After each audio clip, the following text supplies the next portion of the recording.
Salam sejahtera Malaysia, denyut nadi suara rakyat bergema di channel ini. Terima kasih kerana bersama-sama dalam channel ini untuk mendapatkan berita terbaru. Bagi anda yang pertama kali, sila tekan butang subscribe, like dan share. Kita jumpa lagi, bye-bye. Salam sejahtera Malaysia, denyut nadi suara rakyat bergema di channel ini. Dr. Mahathir menyindirkah atau tersinggung?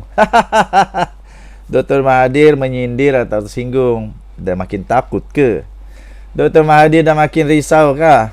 Dr. Mahathir dah makin tak boleh tidur kah semalam ni? Setakat ni mungkin Dr. Mahathir makin risau. Ahli Majlis Tertinggi UMNO Datuk Puat Zarkasi menyoal sama ada gesaan mantan Perdana Menteri Tun Mahathir agar semua yang bergelar Tun disiasat merupakan satu sindiran atau tersinggung. Habis. Sebenarnya Tun Mahathir ni makin takut kah makin apa? Sebenarnya Dr. Mahathir lebih dia bersuara sekarang, lebih dia dalam keadaan ketara. Dalam keadaan ketara ketakutan, ketara sirisau, ketara makin yalah tak keruan lah. Jadi sebenarnya Tun Mahathir lebih baik berdiam diri. Saya fikir Dr. Mahathir baguslah dia balik ke rumah, sembahyang, banyak-banyak buat amal, banyak-banyak baca Quran ke, buat amal lah banyak-banyak, buat pahala banyak-banyak. Daripada terus menyibuk menjadi ahli politik yang sudah tua, rugi saja, rugi. Masa semakin suntuk. Jadi betul lah. Sindiran atau tersinggung, saya fikir kedua-duanya. Apakah Tun Dr. Mahathir menyindir SPRM kerana menyita Menara Ilham milik Tun Daim, atau Tun M tersinggung? Adakah ini pengakuan daripada Tun M bahawa semua Tun ada ini? Oh, masalah, jangan. Masalah. Tun Mahathir, kalau kamu bersalah, jangan pula babitkan orang lain. Ini perkara bukan tentang orang Tun yang lain tu. Ini perkara tentang kamu saja dengan Tun Daim. Jadi memang, adakah kamu makin takut ataupun kamu hanya menyindir? Tidak pastilah. Apakah Tun Mahathir menyindir SPRM? Atau Tun M sebenarnya tersinggung dan makin takut? Tun kata semua itu ikut rule of law. Patutlah Tun Dr. Mahathir buat cara begitu. Atau Tun Mahathir tercabar seolah-olah selepas ini giliran beliau pula.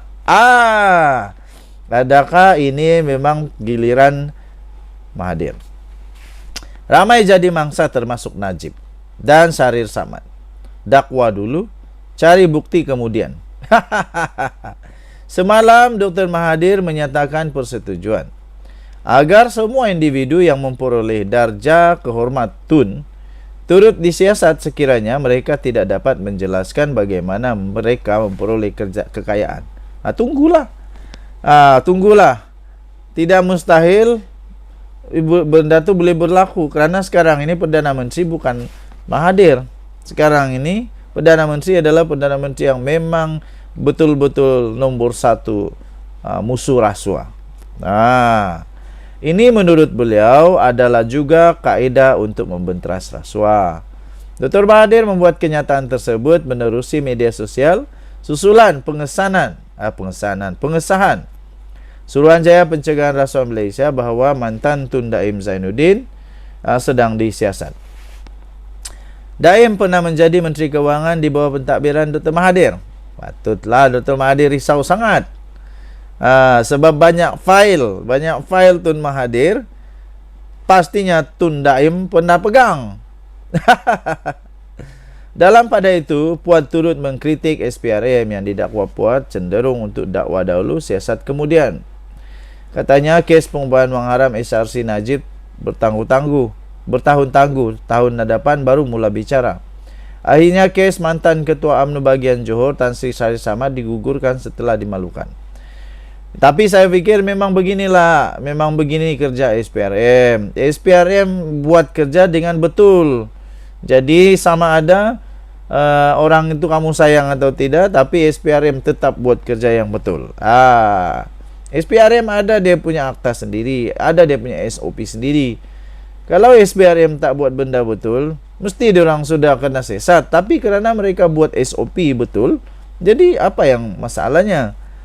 Tapi eloklah SPRM guna dokumen tulis untuk cari bukti, kata Puan Zarkasi. Yang ini saya tak pasti, tapi saya tak minat dengan yang itu. Ya, saya hanya yakin bahwa SPRM buat kerja dengan betul. Yang saya minat sekarang ini apa yang Puan Zarkasi tentang Tun Mahathir, yaitu Tun Mahathir menyindir atau tersinggung. Tersinggung maksudnya terasa dan makin meroyan, makin takut agaknya. Saya pikir Tun Mahathir cepat-cepatlah bertobat. Masa semakin suntuk nih. Sudah 98 tahun. Sudah 98 tahun 2024 nih kalau saya tidak silap. Masa semakin suntuk, ambillah peluang untuk lebih dekat dengan Sang Pencipta. Denyut Nadi Suara Rakyat bergema di channel ini. Jangan lupa tekan butang subscribe, like dan share. Bye-bye. Tadi yang saya bacakan itu daripada Harapan Daily. Daripada Harapan Daily 28 Desember 2023. Tajuk dia, Dr. Mahathir menyindir atau tersinggung. Jumpa lagi. Bye-bye. Salam sejahtera Malaysia. Denyut Nadi Suara Rakyat bergema di channel ini. Bukan main lagi.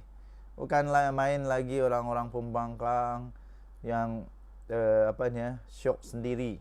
Makin syok sendiri menyatakan bahawa rakyat semua sokong pembangkang Perikatan Nasional. Tidak jugalah. Ramai juga sebenarnya yang tidak suka dengan kerajaan, ramai yang tidak suka dengan pembangkang, sama saja sebenarnya. Tapi rupa-rupanya syok sendiri daripada pembangkang ini terlalu ketara keterujaannya lah. Apabila dituliskan sebenarnya hanya 2-3 orang TikToker saja yang sibuk nak jatuhkan kerajaan. Bukan semua rupanya. Jadi jangan risau. Ini diterbitkan di Sabudin Husin 25 Desember 2023. Hanya 2-3 TikTokers yang sibuk nak jatuhkan kerajaan. Anda boleh tahu siapa-siapa dia orang lah. Bagi mereka yang suka atau kerap menengok TikTok, pasti sedar tentang gelagat 2-3 orang TikToker yang hari-hari bercakap. Yang hari-hari bercakap mengenai kejatuhan kerajaan dan Anwar Ibrahim yang akan disingkirkan sebagai Perdana Menteri. Selain itu mereka juga keraplah membuat live. Untuk meyakinkan penonton bahawa Anwar pasti akan jatuh pada waktu terdekat ini. Tapi yang saya tengok bukan Anwar yang makin jatuh. Yang makin jatuh ini Perikatan Nasional. Sesekali tertengok juga apa yang mereka perkatakan. Saya selalunya tidak dapat menahan daripada ketawa untuk tempoh yang agak lama. Kesimpulan saya mudah. Hanya mereka yang duduk dalam gua saja yang akan percaya tentang propa TikTokers tersebut. Apa yang mereka perkatakan tentang Anwar bakal tumbang tiada alasan asasnya dan sama sekali tidak berpijak di bumi nyata, sekurang-kurangnya untuk tempoh terdekat ini. Kononnya jumlah ahli parlimen sudah cukup dan seramai senarai mereka yang sedia menyokong pembentukan kerajaan baru telah dipersembahkan ke Istana Negara hanyalah rekaan serta khayalan semata-mata. Ia tidak lebih daripada hanya sebuah rekaan dan khayalan untuk konten. Selain TikTokers tersebut juga tidak cukup arif untuk mengulas isu-isu semasa yang lain. Isu yang mereka tahu hanyalah kerajaan akan jatuh, Anwar akan tumbang, serta bercakap tentang isu pribadi yang sudah basi dan tidak lagi laku berkaitan dengan Perdana Menteri. Jadi hari-harilah mereka bercakap isu yang sama secara berulang-ulang tanpa memperdulikan sama ada orang percaya atau sebaliknya. Tun Mahathir Mohamad pun gagal menghalang Anwar daripada menjadi Perdana Menteri dengan isu tersebut. Maka di mana munasabahnya sekadar TikToker saja mampu menjatuhkan Anwar yang sudah berada di kerusi Perdana Menteri dengan isu yang sama? Kadang-kala terdetik juga dalam hati saya, tak letihkah mereka melayan khayalan sendiri setiap hari? Memandangkan kemungkinan kerajaan perpaduan ini mampu bertahan sehingga PRU 16 adalah sangat tinggi, bayangkan TikTokers tersebut bakal merapu kira-kira 4 tahun lagi lamanya. Aduh, lama-lama saya rasa kalau dia merapu lagi 4 tahun lamanya, betul-betul jadi gila ini. Boleh betul-betul masuk Tanjung Rambutan ini. Betul-betul menjadi gila. Kalau 4 tahun tiap-tiap hari meroyan, memang setiap hari lah dia meroyan. Last dia akan terus meroyan. Dan tak sembuh-sembuh lagi. memandangkan kemungkinan kerajaan perpaduan ini tak akan tumbang lah untuk tempoh terdekat ini. Jadi kalau dia hari-hari, memang kesian lah. Sekali lagi, tak letih dan tak bosan ke? Yang lebih malang lagi, di ketika tiktokers tersebut setiap hari bercakap tentang kejatuhan kerajaan, hakikatnya tiada pun gerakan ke arah itu dalam blok pembangkang. Pemimpin utama pembangkang ketika ini bukan saja sibuk dengan urusan masing-masing, bahkan sebagian besarnya sama ada sedang bercuti di luar negara bersama keluarga masing-masing atau pergi menunaikan umrah di Mekah. Nak bertukar kerajaan macam mana kalau begitu keadaannya? Hanya tiktokers tersebut saja yang sibuk nak menjatuhkan kerajaan, sedangkan pemimpin pembangkang tidak pun berbuat demikian. Siapa sebenarnya yang dijatuhkan kerajaan? Biasanya sebarang gerakan menjatuhkan kerajaan ini mestilah dimulakan oleh mereka yang bergelar pemimpin dan pengaruh media sosial, baik di FB, di X, di TikTok, serta lain-lain adalah berperanan untuk merangsang dan mempengaruhi pikiran rakyat agar turut sama memberi sokongan. Ini tidak. Hanya 2-3 tiktokers saja yang sibuk hendak menjatuhkan, sedangkan tiada apa-apa dilakukan oleh mereka yang bergelar pemimpin daripada blok pembangkang. Sebab itu, sebagaimana yang disebut awal pagi tadi, hanya mereka yang duduk dalam gua saja yang akan percaya propaganda tiktokers tersebut. Denyut nadi suara rakyat bergema di channel ini. Kita jumpa lagi. Bye-bye.